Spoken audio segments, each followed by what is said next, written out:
Поэтому настоящее богатство для меня – это то, что я могу унести. Понял, спасибо. Когда вы выступали у нас на АПМ, на Private Club АПМ, вы сказали, что у вас несколько видов бизнеса, по-моему, 26 или 24, я не помню. 24. 24. Скажите, пожалуйста, из чего вот состоит ваш капитал, из каких активов? Недвижимость, товарооборот. Я в самом начале фокусировался на бизнесе, который дает мне наличный поток денег. В самом начале я фокус на это. Почему? Потому что сами дорогие деньги – это живые деньги. То есть я имею в виду наличные деньги. Да. Это поток. Если у вас нормальный денежный поток, вы можете потом позволить себя следующие шаги делать. Много людей ошибка допускают где? Ошибка допускает то, что они от основного, то есть получается, что от основной деятельности, то есть это я имею в виду, основная деятельность это то, на что они могли бы зарабатывать и на что эти капиталы они заработали. От основной деятельности они берут деньги и начинают заниматься инвестиционной деятельностью. Под словом инвестиционной деятельности я имею в виду то деньги, которые долговременные. Например, скажем, что он торговлей занимается, продает текстиль, скажем, да? Через некоторое время немножко зарабатывает, начинает покупать себе магазин. Это уже инвестиционная деятельность. То есть он купил магазин, это уже инвестиционная деятельность. Потому что это уже актив. Она не оборачивается, она, если, возможно, в правильном месте купил, будет возможно, что капитализация, цена, стоимость этого магазина может расти, а может падать, может даже не расти. Но деньги-то, круглая сумма денег-то там заморозилась, а потом наоборот, у них не хватает оборотных средств. Часто так. Это самая большая ошибка, которую люди допускают. Поэтому от того, что я много консультировал, потом я много платил и учился в этих знаниях. И это видел много раз. Поэтому я сначала фокусировался на бизнесе, который дает мне денежный товарооборот. То есть я имею в виду оборотные средства. Я увеличивал основную деятельность. Поэтому я построил сначала сеть магазинов в парфюмерии, сеть магазинов в технике, сеть магазинов, несколько брендов даже парфюмерии. Потом спорттовары, и оптики и так далее. Сейчас косметика развивается и так далее. Еще стройматериалы. Это все создает денежный поток. Да. Денежный поток. И, соответственно, когда денежный поток есть, потом я начал уже распределить часть капитала, 60% капитала я держал опять дальше на развитие, увеличение самого денежного потока, реинвестиции именно в это направление. 30% я начал направлять на среднесрочные деньги, то есть это недвижимость. На недвижимости. А 10% капитала я начал направлять на долгосрочные. Это плантации и так далее. Я делаю плантации, фисташковые плантации, миндаловые плантации. Я строю сейчас ОРЦ, это логистический центр, оптово-распределительные центры и так далее. Теплицы. Я начал 10% свой капитал туда направлять. Вот. И эта модель, она оказалась для меня самой более актуальной моделью. У меня нет опыта с ценной бумаги, правда, я не заработал еще с ценной бумаги, я думаю, что благодаря вас где-нибудь научусь сейчас, так, как с ценной бумаги зарабатывать. И это нормально. Да. Конечно, это нормально. И у нас вообще в СНГ работа с ценными бумагами, с фондовым рынком, она очень такая незнакомая, и все боятся, и знаний мало в этой области.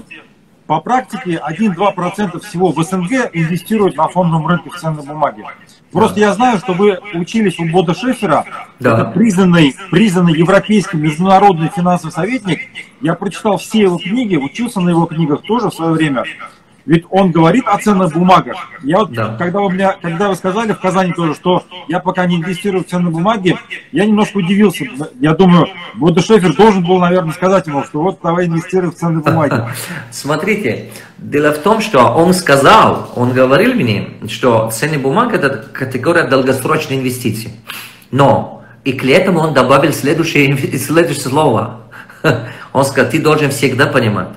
Покупка акций – это 100% риск. Ты должен это понять.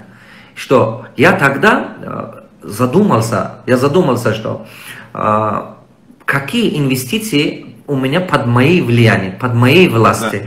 Под моей властью это то, что я вижу, то, что я трогаю, это то, что сам принимаю решение. Но инвестиция надо понять. Просто надо хорошее аналитическое мышление надо иметь. Хороший анализ мышления. И просто очень хорошо надо понимать именно скажем, растущий рынок. Например, что я имею в виду? Сейчас объясню. Почему Amazon акции выросли? Потому что это было уже видно, что интернет постепенно будет больше. Это было уже понятно, что это магазин, который самый большой магазин в мире. Соответственно, это уже понятно, что акции будут расти. То же самое возьмем Microsoft, или то же самое возьмем, не знаю, другие этих, например, которые, или там Apple, или Coca-Cola и так далее. Coca-Cola в день 2,6 миллиарда бутылка продает. Да. Конечно, вы представьте, это однозначно это все. Соответственно, кто потребляет эти продукты, например, я куплю кто-то телефон, кто-то, а лучше, чем телефон владеть, лучше купить на эти деньги 10 акций или хотя бы одну акцию, чем владеть его там, не знаю, ноутбуком или телефоном или что-то это. Или, по крайней мере, если я телефон купил, а почему бы еще не купить пару акций одних? Поэтому вот когда вот тот момент, когда учился, тот момент, просто передо мной живые люди не были, которые показали бы, как правильно делать. Я вот что понял. Человек всегда делает то, что он видит глазами. Да. Это правда. Когда человек видит глазами, что вот, например, я много видел тех, кто на недвижимость стали миллионерами. Я видел много тех, кто построили сет торговли и так далее. И в этом стали миллионерами. Поэтому это как-то больше внушало доверие. Вот почему. Да. А сейчас я фокусируюсь, чтобы часть, хотя бы энной суммы своего стабильного денежного потока от капитала, обязательно буду купить акции. Но я кое-что понял в акциях. Нужно это делать каждый месяц. Не то, что один раз купить, да. Потом спекуляция заниматься, это глупо. Я это точно понял. Абсолютно я купил, ждать, что завтра чуть-чуть поднимется, а чуть-чуть на это буду выиграть и так далее. Вот модель, которая по акциях я точно понял. Надо играть на 15-20 лет. Это первый. Что я понял в акциях? Второе, что я понял, потом вы мне скажете, я правильно думаю или нет. Например, что я понял? Надо купить каждый месяц, хотя бы на $100, но каждый месяц надо купить. Дальше, купить у 10 компаний, ну на одной, у 10 компаний. И тогда у тебя широкий портфель, и она под контролем, то есть получается, что балансированный портфель, и тебе очень легко. И очень важно, когда из 10 компаний выберешь, не надо, чтобы все эти компании были в одном отрасли. Например, не надо пойти купить у 10 компаний, которые только сотовый телефон производят. Например, пусть одно сотовый телефон, другой там интернет, третий продуктовое питание, четвертый, не знаю, нефтяная компания. То есть разные отрасли. Балансировать этот портфель, и тогда однозначно, вот что я точно понял, если у тебя больше 7 направлений будет инвестиции в этих 7 небо, но каждый месяц по $100 хотя бы вложи. Стабильно. Без перерыва 15-20 лет. Да ты мультимиллионер. Да. Эта формула работает. Иногда люди мне говорят, почему вы так уверены? Я говорю, я понял одно, я анализировал по закону жизни. Кое-что понял от жизни, что если у вас больше 7 направлений, вы обеспечите себя, скажем, полноценную, богатую жизнь. И самое интересное, никогда не бывает так, что все они направлены одновременно банкротятся. Никогда не бывает. Что-то из них спад, другой растет, что-то там такое. Где-то вы теряете, где-то зарабатываете. Конечно, конечно. А если вы будете сказать, что я хочу быть идеальным инвестором, да вы с ума сошли просто. Где вы такого видите там? Так не бывает. Я сейчас внимательно изучаю Amazon, внимательно изучаю, правда, этот Джефф Безоса. Внимательно изучаю, он тоже куча денег потерял, сотни миллионов потерял, огромный. Первый год, когда он работал, первые 3 года, когда он, 5,8 миллионов были на потере, на минус, компания была минусовая. Он приходит, инвесторам говорит, знаете, говорит, я хочу, моя компания стоит, говорит, 16 миллионов. Они говорят, ты что, ненормальный что ли? Минусовая компания 5,7 или 5,8 миллионов, ты хочешь оценить его. С трудом кто-то согласился на 10 миллионов, а кто-то нет. Но потом он сказал, мы не тем людям предлагаем инвестиции. Он нашел людей, которые компанию начали оценить 60 миллионов. Потому что он показал прогноз роста. Он говорит, да, понятно, что сейчас мы минусовая, но вы должны понимать, что наша компания 300% почти растет продажи каждый год. Как вы можете так? Понимаете, что я этим хочу сказать? Я этим хочу сказать, что он покупал кучу стартапов и кучу денег потерял. Да. Уоррен Баффет, я изучаю его, потому что я У меня мышление инвестора. Он очень много потерял тоже. Он говорит, что были проекты, которые мы пытались раскрутить. Не получилось, мы его просто смирились с этим, закрыли его. Это естественно. Поэтому если человек будет, я так вижу, в ценной бумаге, вот 10 направлений надо выбрать, и хотя бы по $100 каждый месяц, вот 10 направлений по $100, $1000, но это делает 15-20 лет, все. Да. Усредненные. Создать бизнес, купить недвижимость, сейчас нужны миллионы, Да. а купить акции можно с 1000 рублей. И вот я хотел привести пример, как вот Мурат говорит, ежемесячно инвестируйте с 15 лет. Да, да, так и есть. Просто нужно делать стабильно, постоянно, долго. Люди этого почему-то не выдерживают. А знаете почему? Потому что они, я бы сказал, 5 вещей не хватает людям. 5 вещей. Первое, не хватает мышления инвестора. Что значит не хватает мышления инвестора? Например, когда нету мышления инвестора, люди вкладывают где-то деньги, а потом приживают. Они начинают нервничать, они начинают переживать, они потом начинают посоветоваться со своими подругами, друзьями, которые вообще понятия не имеют в этом области. Потом они начинают говорить: какой ты глупый, какой ты дурак, да лучше ты купил бы диван, да лучше ты купил бы себе кольцо, лучше купил бы часы, зато ты это обостался. Но они не могут понять, что это самый большой риск. Вы понимаете? Самый большой риск — это когда вы деньги тратите на шмотки и на вещи. Потому что там гарантированно возврата нет, уже 100% возврата нет. Черт побери. Их вообще нет уже. Понимаете? Это самый большой. Их просто тратят на нужды. Тратят на свои потребности и сказать: ой, как круто живут. Да нет, это тупизм просто. Почему тупизм? Потому что ты не видишь, что завтра деньги не нужны, что ли? А через 5 лет не нужны, что ли? Старости не нужны, что ли? Мы же прекрасно понимаем, что жизнь подорожает с каждым годом. Мы это прекрасно понимаем. Поэтому самый большой риск — это не то, что где-то инвестировать. Самый большой риск — их тратить. Вот это самый большой риск. Оставаться бедным — это самый большой риск. Поэтому это первое. Мышление инвестора не хватает людям. Второе, что не хватает, у них нет, скажем, системного подхода. То есть они один раз, если куда-то вложил, потом не делают. Потом еще год спустя вспомнит. Потом думает: оказывается, это там, что там всего там $2 подорожало или $5. Давай я лучше возьму. Это второе, что не хватает у них. То есть у них нету системности. Системный подход, стабильность, потому что люди не дисциплинированы. Но они не могут понять, что даже Господь Бог ценит молитву длительный период. Поэтому он нам говорит: дисциплинированно читай. Христианам говорят: утром, вечером, мусульманам 5 раз в день. И он же не говорит: один день читайте, другой день не читайте. Солнечный день читайте, выходные дни отдыхайте, там зимой, потом соберите все. Но он же так не говорит. Да, вот это график молитвы, характер так закрепляется. Но только эту жизнь, например,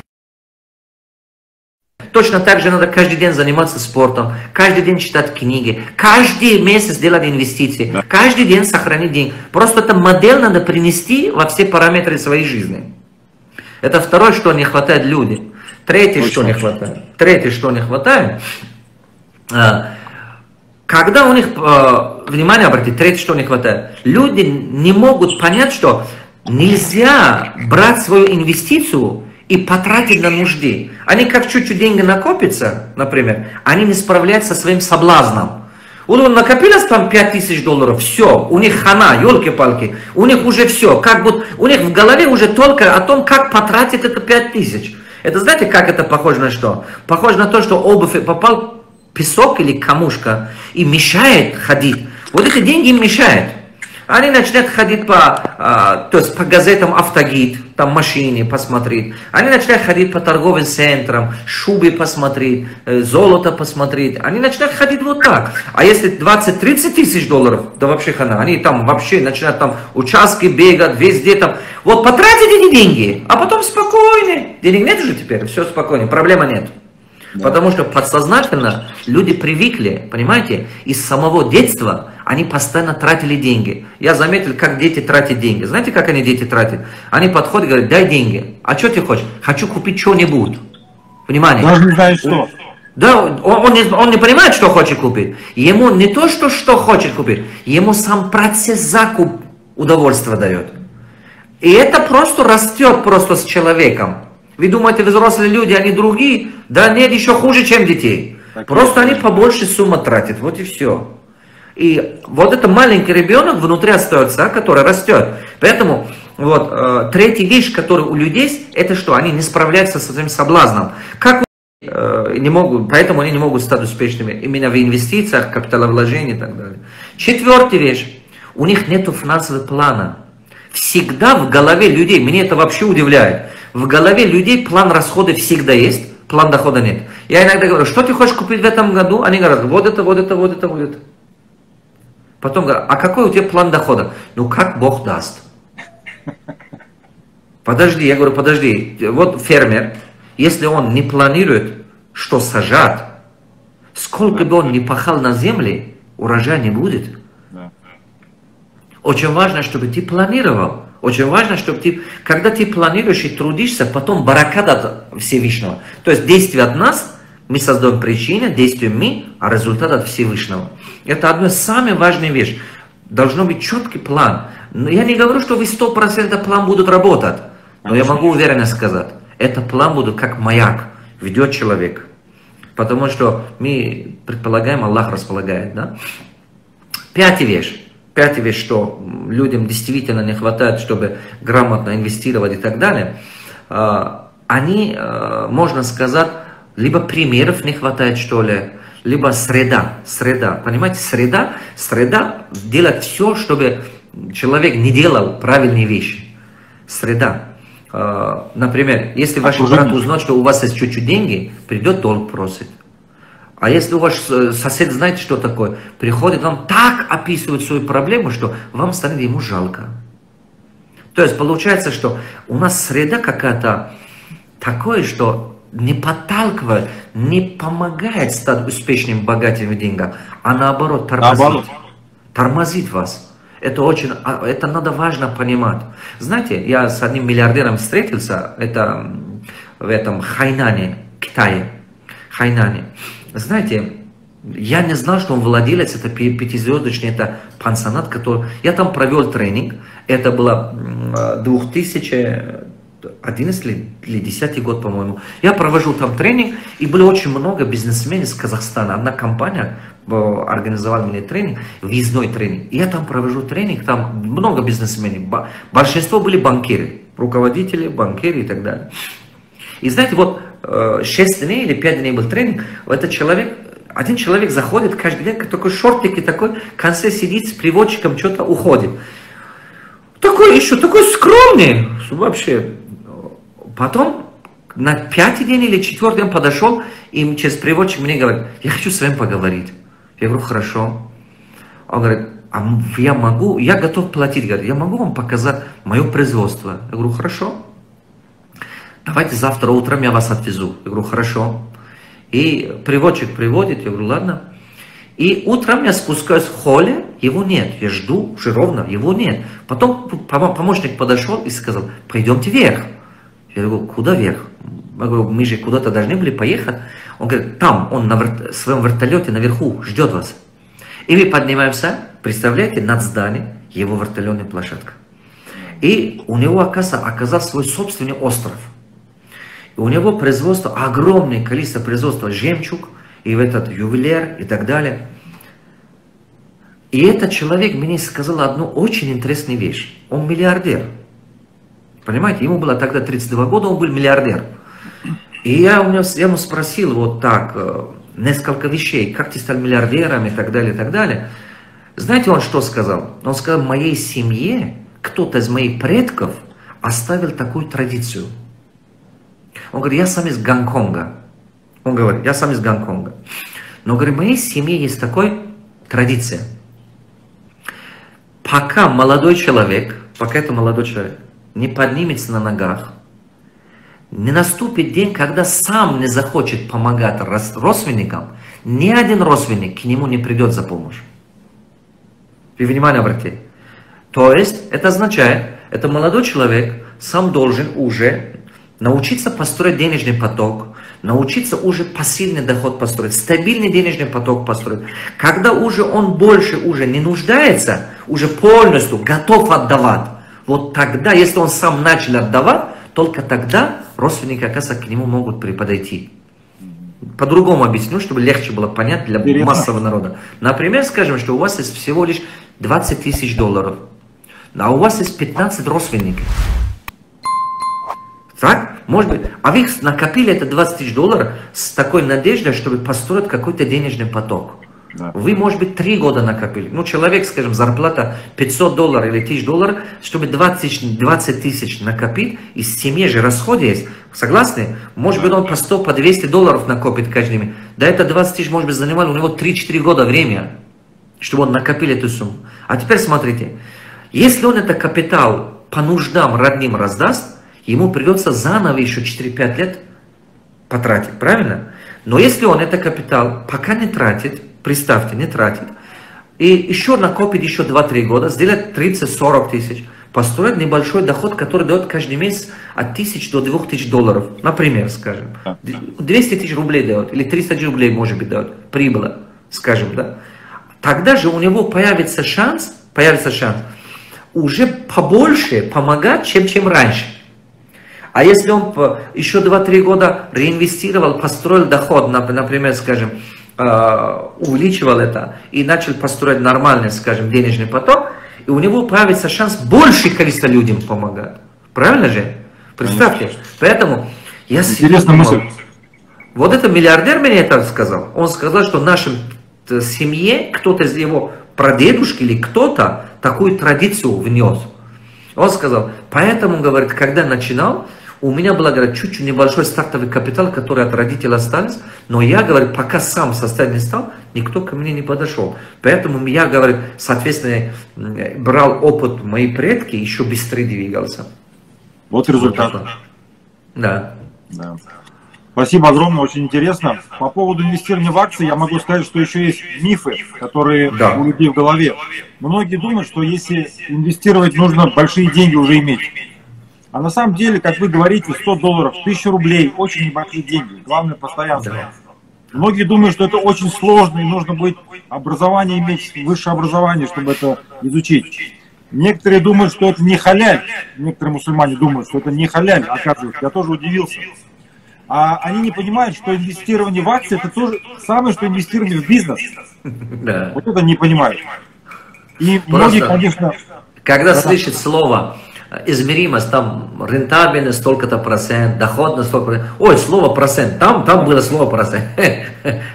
Они нас, ну извините, это похоже как измеримость, как килограмм, как литр, как там метр, 2 метра, 3 метра. Да. Это просто измеримость. Конечно. И многие думают, что акции это такая вот непонятная вещь, непонятная. Дайте мне ее потрогать. Раньше, да, они были бумажные. Сейчас они даже не бумажные, а в электронном виде все. Сейчас у нас все в электронный вид переходит, даже недвижимость. Уже нет документа, все в записи реестра. И вы очень правильную мысль сказали, чтобы уменьшить риск, нужно покупать разные компании, разные акции. Вот вы же сказали, у вас 24 вида бизнеса. Это же тоже делается для того, чтобы уменьшить риск. Баля, это диверсификация. Диверсификация капитала. Да, чтобы просто... Ну так не бывает, что у меня же, видите, они разные отрасли. Так не бывает, что все отрасли резко спад. Ну так не бывает. Что-то подъемы, что-то спады, что-то так. Они балансируются друг друга. И как раз и усредненно каждый год мы читаем рентабельности итогового холдинга. И нормально, алхамдулиллах. Да. И здесь то же самое правило, друзья. Вот ученые из Америки высчитали, что если у вас в портфеле 16 компаний, то риск потерять все деньги всего лишь 2%. Я могу сказать, что для нас, для мусульман, уже созданы исламские индексы и исламские фонды. Даже не нужно самому отбирать компании, а уже созданы фонды, в которых сотни акций. И представляете, что должно случиться, чтобы в один момент все там 200-300 компаний обанкротились. Это сложно представить, это только конец света. Поэтому вероятность потерять все свои деньги у вас стремятся к нулю. Поэтому не нужно бояться этого процесса. Нужно просто чуть-чуть знания приобрести, чуть-чуть инвестировать время для того, чтобы понять, как эта система работает. Поэтому это несложно, друзья. И я думаю, что вот Саидмурад Давлатов тоже на своем примере, иншаллах, покажет скоро, как он будет инвестировать в акции. Да? Иншаллах, да. Я сейчас изучаю в данный момент, я сейчас уже учусь, у нас есть один из моих учеников, который у меня индивидуально учится, он как раз трейдер, он как раз в этой области инвестирует, занимается и так далее. Я хочу увидеть энную сумму капитала с ними, это все пройти, это все опыт, чтобы, когда пройду, я обычно обучаю только на своих примерах, честно скажу, на своих примерах или примерах своих учеников. То есть кейсы, которые мы прожили, то есть мы не говорим, то, что слышим где-то, не говорим. И так, контент везде есть. Интернет есть контент, книги есть контент. Мы не говорим. Я только говорю я обучаю то, что мы сделали. То есть мы даже не занимаемся обучением. Мы только рассказываем, как мы это делали, как мы делаем. Вот это рассказываем. А человек, который умеет учиться, он берет для себя и пойдет и делает. А человек, который не умеет учиться, соответственно, он все равно по-своему он делает. Есть такая категория людей, но бывает такое. Ну, у акций, я еще раз говорю, повторю, есть огромное преимущество перед созданием бизнеса. Покупка недвижимости – это низкий порог входа. Да. Это возможность инвестировать небольшие деньги уже в разные компании. Ликвидность. Например, продать недвижимость очень непросто. Это нужно недели, месяцы, некоторые годами продают недвижимость. А тут у вас кнопочка, через 20 секунд уже вместо акций деньги и наоборот.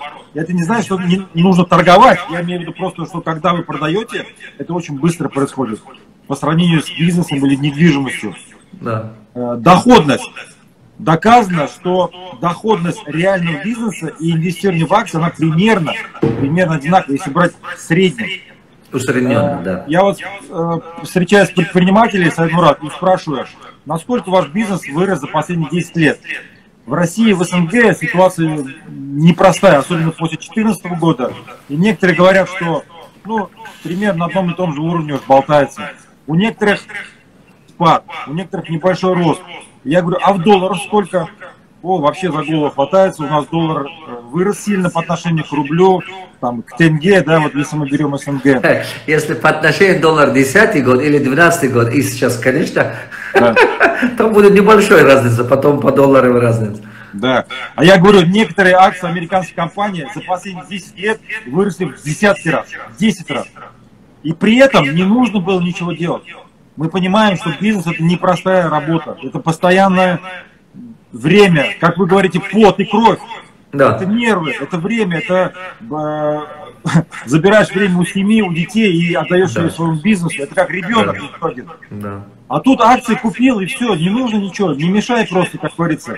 Просто системно, вот как мы говорим с Мурад Давлатовым, инвестируйте раз в месяц небольшую сумму. И, иншаллах, за какое-то время вы наберете капитал, который начнет потом вас кормить. Да. И как раз, если эта сумма хватает вам на месяц, вот как раз и ваша финансовая свобода. Да.